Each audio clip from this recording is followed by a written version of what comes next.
Ngayon naman, proceed tayo sa factoring polynomials, perfect square trinomials.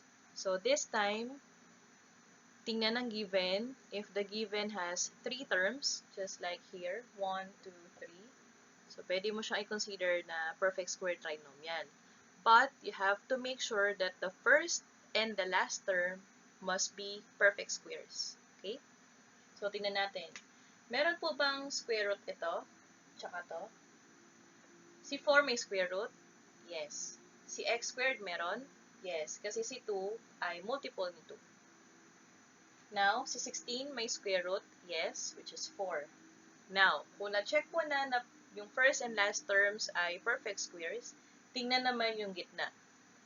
If you will consider the square root of this, what is the square root of 4x squared?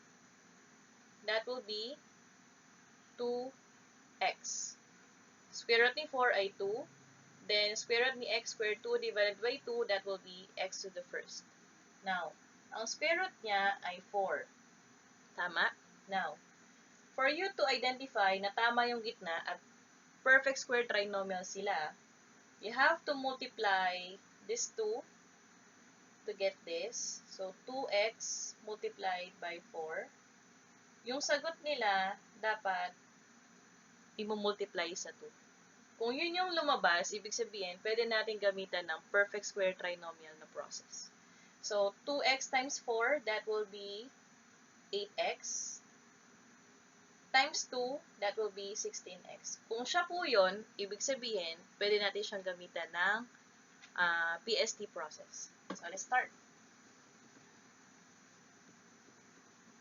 So, burahin lang natin.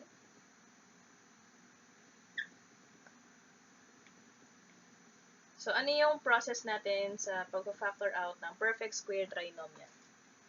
So, una po, maglagay ng 2 pairs of parentheses.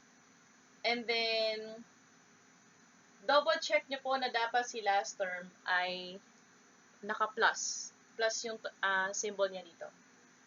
Now, ano yung ilalagay na symbol natin dito? Kung ano yung sign ng middle term, yun po yung i-consider natin. So, pareho siyang plus. Okay? Now, you get the square root of the first term. So, square root ni 4x squared. Square root ni 4 ay 2. Then, x squared, square root ni x squared, you just divide 2 by 2. So, that will be x to the first or simply x na lang. So, yung 2x, that will be the first term sa bawat pair of parentheses natin. Now, you get the square root of the last term, which is 16. So, square root of 16, that will be 4. So, si 4 naman, yun yung second term ng bawat parentheses natin. Bawat pair of parentheses. So, ito yung magiging sagot natin. Okay? Now, possible po na ito ay minus. Okay? Pero ito dapat naka-plus. So, ang gagawin mo, kapag yan ay minus, papalitan natin tong gitna. Dito. So, kung ito naman ay minus, pero still, dapat plus yung dulo, kung ano yung symbol sa gitna, yun lang yung gagayahin. So, ganun lang kadali. Now, another way for you to write your answer is this. Since sila ay kambal, as you can see, we have 2x minus 4 and then 2x minus 4 din. Pwede mong isulat yung final answer mo as 2x minus 4 na naka-open and close parentheses tapos naka-square. So, pwedeng ganito yung sagot mo.